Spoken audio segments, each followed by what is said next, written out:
Hi friends, நம்ம விஜய் மல்லி ஸ்டோரியில் மல்லிக்கும் சரி விஜய்க்கும் சரி ஒரு சான்ஸ் கடவுள் கொடுத்துருக்காங்க அப்படின்னு சொல்லலாம். ஸோ இந்த வாய்ப்பை அவங்க நல்ல விதமாக யூஸ் பண்ணிட்டாங்க அப்படின்னா ரெண்டு பேரோட லைஃப் சேர்றதுல எந்த ஒரு ஐயமும் இல்லை அப்படின்னு சொல்லலாம். ஸோ இந்த வாய்ப்பை மட்டும் தவற விட்டுட்டாங்க அப்படின்னா கொஞ்சம் கஷ்டம்தான். விஜய்க்கு பொறுத்த வரைக்கும் கூட கொஞ்சம் பரவாயில்ல. ஆனால் மல்லி பொறுத்த வரைக்கும் அவங்களுக்கு கிடைச்ச வாழ்க்கை, அதாவது விஜய்க்காவது பார்த்தீங்கன்னா அவரோட சொத்து அப்படின்னு சொல்லலாம். ஆனால் மல்லிக்கு அவங்க வாழ்க்கை.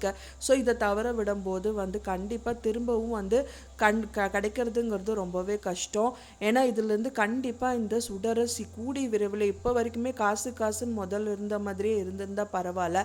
ஆனால் விஜய் அப்படின்னு வந்தானா அவங்க பயங்கர தில்லாலங்கடி வேலை பண்ணுறாங்க. ஏன்னா ஒரே ஒரு முகபாவனை மட்டும் வச்சுட்டு பைத்தியம்னு நடிச்சுட்டு எல்லாத்தையுமே பைத்தியமாக்கிட்டு இருக்காங்க அப்படின்னே சொல்லலாம். இப்படியே போச்சு அப்படின்னா அவங்க பைத்தியமாக நடித்தாலும் ரியல் லைஃப்பில் மல்லி பைத்தியம் மாதிரி தான் ரோட்டில் திரியணும். ஸோ அந்த மாதிரி தான் ஆகிடும். ஸோ இதுக்காகவாவது மல்லி பார்த்திங்கன்னா இந்த ஒரு நல்ல கேரக்டர் பைத்தியமாக்க வேண்டாம். நல்லபடியாக பார்த்திங்கன்னா இந்த சுடரை வெளியில் அனுப்பணும்.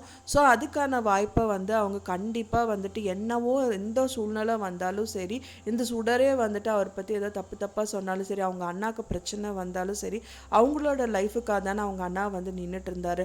ஸோ அதனாலயாவது மல்லி இதுக்கப்புறமாவது அவங்க லைஃபு நம்மளுக்கு முக்கியம் அப்படின்னு நினச்சிட்டு ரொம்ப தீவிரமாக இந்த விஷயங்கள் எல்லாமே பண்ணணும். இப்போ வரைக்குமே யாருமே இன்வால்வ் ஆகலை அவங்க லைஃப்பில். எல்லாரையும் நிறுத்தி வச்சுருந்தாங்க. அன்னபூர்ணி அம்மாவும் சரி, மனோகரானும் சரி, சரி நீ என்ன பண்ணுறியோ பண்ணுன்னு அவர்கிட்ட ஒன்றுமே கேட்கலங்கிற மாதிரி தான் எல்லாம் ஒதுங்கி இருந்தாங்க.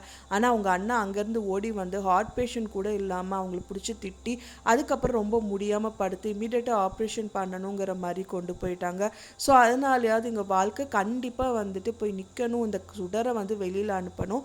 ஸோ இந்த விஷயங்கள் எல்லாமே பண்ணணும். ஒரு பக்கமாக இந்த விஜய் பார்த்திங்கன்னா அவங்க அக்கா கிட்ட போயிட்டு தோற்று போயிட்டார் அப்படின்னு சொல்லிட்டு இருக்கலாம். பட் ஆனால் அவர் தோக்கறதுக்கான சான்சஸ் நிறையவே கம்மி அப்படின்னு சொல்லலாம். ஏன்னா அவங்க அக்கா கிட்ட தோற்று போனாலும் அவரோட சொத்து அவர் கையில் தான் இருக்குது. இன்னியும் அவர் கையை விட்டு போலங்கும்போது கொஞ்சம் இவரும் முயற்சி பண்ணால் கண்டிப்பாக அவங்க சொத்தையும் கூட மீட்டுக்கலாம். ஸோ இந்த மாதிரி சுச்சுவேஷன் எல்லாமே போயிட்டே இருக்கு. இப்போ வர பார்த்திங்க அப்படின்னா இந்த சுடர் பண்ணுறது சுத்தமாக பொறுத்துக்க முடியல. விஜயை முதலாவது கொஞ்சம் எல்லாமே பண்ண விட்டாங்க, மல்லி கூட இருந்தாங்க. அப்புறம் பார்த்தா இப்போ சுத்தமாகவே விஜய் மல்லி கூட இருக்கவே கூடாதுன்னு சொல்லிட்டு எங்கே போனாலும் சரி, கதிரேஷன் வீட்டுக்கு போனாலும் சரி, மல்லி வீட்டுக்கு போனாலும் சரி, எல்லாருக்குமே நான் வரேன்னு சொல்லி கிளம்பி வந்துடுறாங்க. ஒரே ஒரு விஷயம் என்ன அப்படின்னு பார்த்தீங்கன்னா அவரோட ஆஃபீஸ்க்கு நான் போகிறேன் அப்படின்னு சொல்லிட்டு அவர் வேலை விஷயமா போகும்போது மட்டும்தான் போகாமல் இருக்காம. ஏன்னா மல்லி அங்கே இருக்க மாட்டாங்கனால அதை மட்டும்தான் அவாய்ட் பண்ணிட்டு இருக்காங்க. ஸோ அதனாலேயே பார்த்தீங்கன்னா இந்த விஷயம் எல்லாம் மல்லி பண்ணுறது எல்லாமே சுடர் பண்ணிட்டு இருக்காங்க. ஸோ இதுலேருந்து மீட்கணும். இன்னொன்று வெண்பா குட்டி ரொம்பவே பாவம். அம்மாவோட அன்புக்காக தான் பார்த்தீங்கன்னா அவங்க அம்மா இறந்து மல்லியை நல்லா பார்த்துக்கிறாங்கன்னு சொல்லிட்டு அவங்கள அம்மாவை ஏற்றுக்கிட்டாங்க. இப்போ இவங்களையே அவங்க பிரிய வேண்டிய சூழ்நிலை வந்துச்சு அப்படின்னா கண்டிப்பாக இந்த சுடர் நல்லபடியாக பார்த்துக்க மாட்டா. இது வாழணும் அப்படிங்கிறது தான் எல்லாவோட வியூவர்ஸோட எண்ணமும் கூட. ஸோ வெயிட் பண்ணி பார்க்கலாம் ஃப்ரெண்ட்ஸ் என்ன தான் நடக்குது அப்படின்னு சொல்லிட்டு. நான் சொன்ன இந்த தகவல் உங்களுக்கு பிடிச்சிருந்தா மறக்காமல் லைக் பண்ணுங்கள், ஷேர் பண்ணுங்கள், கமெண்ட் பண்ணுங்கள், சப்ஸ்கிரைப் பண்ணுங்கள்.